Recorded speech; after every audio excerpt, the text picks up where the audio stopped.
জামাতে ইসলামকে বিরোধী দল হিসেবে কিভাবে মূল্যায়ন করবেন? আচ্ছা, আসলে জামাতে ইসলাম আসলে একটা আমি বলবো যে জামাতে ইসলাম একটি সুসংগঠিত দল, যার অন্যান্য রাজনৈতিক দলের থেকে জামাত ইসলামের মানে দলটি এটা সাংগঠনিক একটা কাঠামো। সাংগঠনিক কাঠামো অনেক সুসংগঠিত, এবং এটার একটা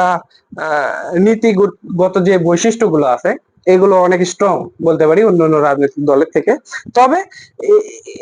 জামাতে ইসলামের মাঠ পর্যায়ে আমি বলবো যে মাঠ পর্যায়ে তাদের জনবল অনেক কম। মাঠ পর্যায়ে এই কারণে জনবল কম বলবো, কারণ তারা বিগত সময়ে তাদের যে আসনগুলো ছিল, বিগত সময়ে আমরা দেখছি যে তারা কিন্তু বিএনপির সঙ্গে কিন্তু জোটবদ্ধ ছিল। তো সেই সময় কিন্তু জামায়াত ইসলাম এবং বিএনপির যদি আমরা রাজনৈতিক উদ্দেশ্য বলি, সেটা কিন্তু বলতে পারেন যে একই ধরনের ছিল। কিন্তু পরবর্তীতে জুলাই পরবর্তীতে কিন্তু তারা নিজেরাই মানে এককভাবে নির্বাচনে আসলো, এবং তারা কিন্তু সেই নির্বাচনের কথা যদি বলি, তারা কিন্তু সংখ্যাগরিষ্ঠতায় অনেক, কিন্তু গত কয়েক বছরের তুলনায় মানে গত কয়েক নির্বাচনের তুলনায় কিন্তু অনেক সংখ্যাগরিষ্ঠতায় আসছে। তো সেক্ষেত্রে জামায়াতে ইসলাম অনেকটা এগিয়ে গেছে আমি বলতে পারি। তবে জামায়াতে ইসলামের যে ইউনিয়ন পর্যায়ে, উপজেলা পর্যায়ে, সিটি কর্পোরেশন গুলোতে এই নির্বাচনগুলোতে বিগত সময়ে এতটা কিন্তু আমরা যে নির্বাচনগুলো দেখছি, যদিও আমাদের বয়স কিন্তু খুব বেশি না, আমরা যতটুকু নির্বাচন দেখছি আর কি, এবং ইতিহাস থেকে যতটুকু জানি, সেক্ষেত্রে বলতে পারি যে তারা কিন্তু এই নির্বাচনগুলোতে কিন্তু অতটা মানে পারফেক্টেবল মানে জায়গায় কিন্তু অর্জন করতে পারেনি। তারা কিন্তু সেই নির্বাচনগুলো, সিটি কর্পোরেশন নির্বাচনগুলোতে, তারপরে উপজেলা নির্বাচনগুলোতে, হ্যাঁ, তারপরে এই যে ইউনিয়ন পর্যায়ের যে নির্বাচনগুলোতে, এগুলোতে কিন্তু তাদের প্রার্থীতা কিন্তু খুবই কম ছিল। সেক্ষেত্রে ধরেন আমাদের দেশের মানুষ কিন্তু চায় যে বিপদে বা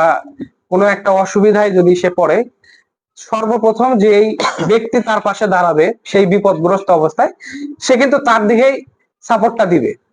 সেক্ষেত্রে যদি আপনি রাজনৈতিক দল হিসেবে অনেক সুসংগঠিত, এটা বলতে পারি আমি, কিন্তু আপনি যখন আপনার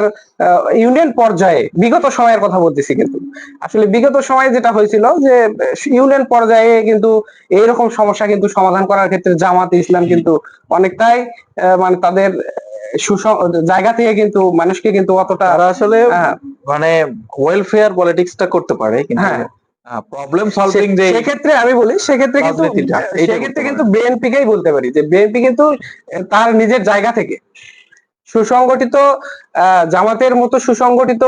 যদি আপনি না বলেন, কিন্তু সে কিন্তু গ্রাম অঞ্চলের ক্ষেত্রে যদি বলি, গ্রাম অঞ্চলে বা ইউনিয়ন পর্যায়ে, উপজেলা পর্যায়ে আপনার যদি কোনো মানুষ বা ব্যক্তি যদি কোনো সমস্যায় পড়ে, সে কিন্তু বিএনপি কিন্তু তাদের জায়গা থেকে যতটুকু সাধ্য ছিল কিন্তু তারা কিন্তু তাদের পাশে গিয়ে দাঁড়াচ্ছে, যার কারণে কিন্তু আজকের অবস্থানটা কিন্তু বিএনপি। তবে যদি কোনো কারণে জামায়াতে ইসলাম যদি পুনরায় যদি তাদের রাজনৈতিক কাঠামোর সুসংগঠিত এবং জনবল যদি গ্রাম ইউনিয়ন পর্যায়ে যদি প্রপারলি বৃদ্ধি করতে পারে, সেক্ষেত্রে অবশ্যই এটা মানুষের ভিতরে একটা ইতিবাচক প্রভাব অবশ্যই তো পড়বেই, আমরা আশা করি।